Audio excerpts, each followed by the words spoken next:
શહેરમાં આવેલા સ્મશાનોના ખાનગીકરણના વિરોધમાં કોંગ્રેસનો મોરચો। વડોદરા મહાનગરપાલિકા દ્વારા વડોદરા શહેરમાં આવેલા સ્મશાનોને ચલાવવા ખાનગી કંપનીને ઇજારો આપવામાં આવતા વડોદરા શહેર કોંગ્રેસ દ્વારા ખાનગીકરણના વિરોધમાં પાલિકામાં સૂત્રોચ્ચાર સાથે રજૂઆત કરી હતી। વડોદરા શહેરમાં 31 સ્મશાનો આવેલા છે। અત્યાર સુધી સંસ્થાઓના માધ્યમથી અંતિમ વિધિની તમામ ક્રિયા સંસ્થાના માધ્યમથી વિનામૂલ્યે કરવામાં આવી હતી, પરંતુ હવે વડોદરા મહાનગરપાલિકા દ્વારા આ તમામ પ્રક્રિયા ખાનગી સંસ્થાને સોંપી એક મૃતદેહ પૈકી 7,000 રૂપિયા ખાનગી સંસ્થાને આપવાનું નક્કી કરવામાં આવ્યું છે। ત્યારે કોંગ્રેસ પાર્ટી દ્વારા તેનો વિરોધ કરવા પાલિકાની વડી કચેરી ખાતે પહોંચ્યા હતા અને મને પાછો લેવા રજૂઆત કરી હતી। સ્મશાન સેવા માટે છે, નફા માટે નહીં।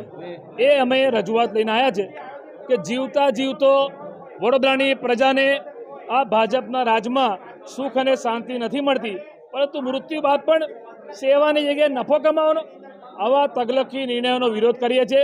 જે 31 સ્મશાનને ખાનગી એજન્સીને આપીને એમાં જે નફો કમાવાની વાત કરવામાં આવી છે એ તગલખી નિર્ણયનો અમે વિરોધ કરીએ છીએ। કોંગ્રેસ પાર્ટી એ બાબતે સાખી નહીં લે। અમે આવેદનપત્ર આપવા આવ્યા છે।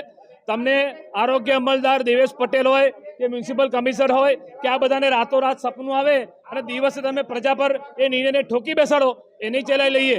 તમે કેટલા બુદ્ધિજીવી લોકોને બોલાયા, તમે કેટલા ટ્રસ્ટને બોલાયા, તમે કોઈનો ઓપિનિયન લીધો, કોઈ સર્વે કર્યો? તમે ડાયરેક્ટ જ હવે જે ટ્રસ્ટ સેવાના હેતુથી વર્ષોથી કામ કરે છે નિસ્વાર્થ ભાવે, તો એમને તમે કામ કરવા દેવું જોઈએ। આમાં ખાનગીકરણ, આમાં કોન્ટ્રાક્ટ પદ્ધતિ, શું તમારે તમારા કોઈ મળતિયાને કામ અપાવવાનું છે? શું આમાં કોઈનું કમિશન છે? આ બધા પ્રશ્નો પ્રજાના મગજમાં પણ છે અને એ પ્રશ્ન અમે લઈને આવ્યા છે। કોંગ્રેસ પાર્ટી આ બાબતે સાખી નહીં લે, આંદોલન કરીશું।